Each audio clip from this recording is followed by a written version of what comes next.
ang maong gitawag og sugo kaniadto sa Old Testament gihatag, gi-entrust sa Judaism, karon na pod gi-entrust ang sugo o pag-implement sa sugo diha sa iyang mga apostol.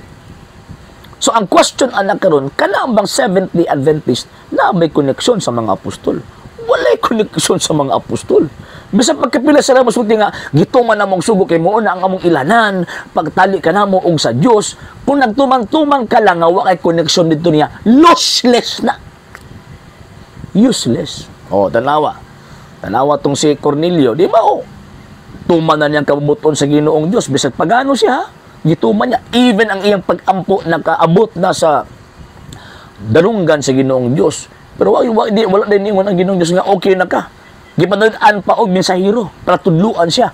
Nga naman kay tungod kay girespeto sa Ginoong Dios ang iglesia gitukod niya nga mo implement sa iyang balay. Kasi mismo nag-implement sa balaod niining maong gitawag og simbahan. So, mo di pasabot, dapat ang implementer of the law, kanang musulti sa tuwa nga, kamo nakatuman mo, kamo wa mo nakatuman, ang implementer of the law nga musulti sa tuwa, dapat na ay koneksyon sa mga apostol.